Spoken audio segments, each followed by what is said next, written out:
Percy was upset. He had made a fool of himself to the big engines after he became a runaway. Thankfully, the Fat Controller had requested him to help shunt at the harbour, which Percy gladly accepted.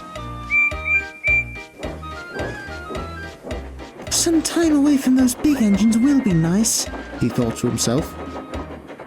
When he arrived, next to the manager, there was a black tank engine. Percy had never seen him before.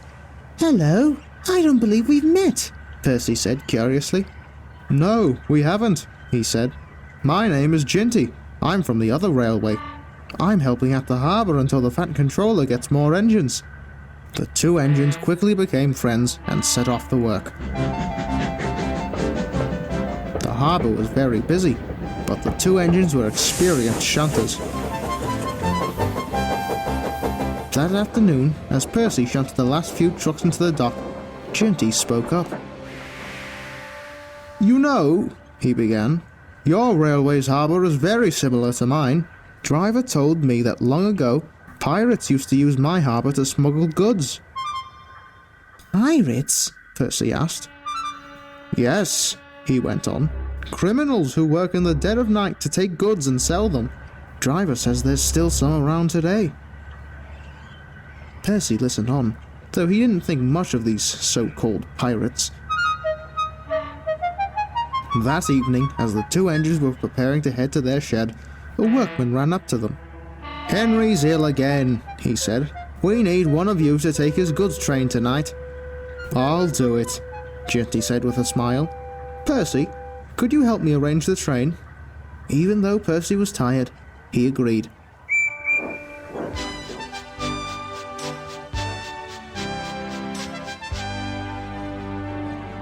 And before long, the train was ready, and Jinty set off with a friendly whistle. Percy was exhausted. I'm too tired to go back to the shed, he grumbled to himself. His driver decided to leave him in a siding and let the poor engine rest. Percy quickly fell asleep to the soft sounds of the waves. But as the little engine slept, there was some commotion from a nearby hut.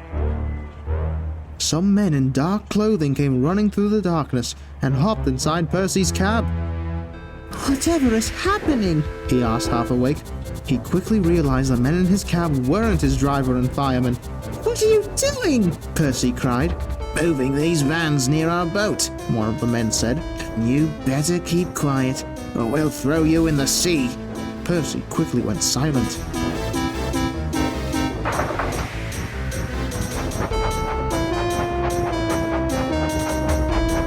The men moved the vans next to their boat and uncoupled the helpless engine. And now to get rid of the evidence, one of them said. They released the brake and quickly hopped off. Percy began moving in reverse on his own. Help! He cried. Not again! But as he slowly rolled backwards, he heard a whistle in the distance. There was Jinty returning with the goods train.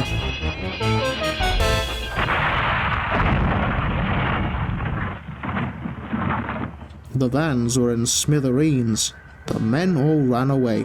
Their plans were completely foiled. The crash was enough for some nearby workmen to see Percy rolling away, and they quickly stopped him. By the time it was morning, the mess was cleaned fully up. Jinty's front was damaged, but he didn't mind. Percy ran up to him.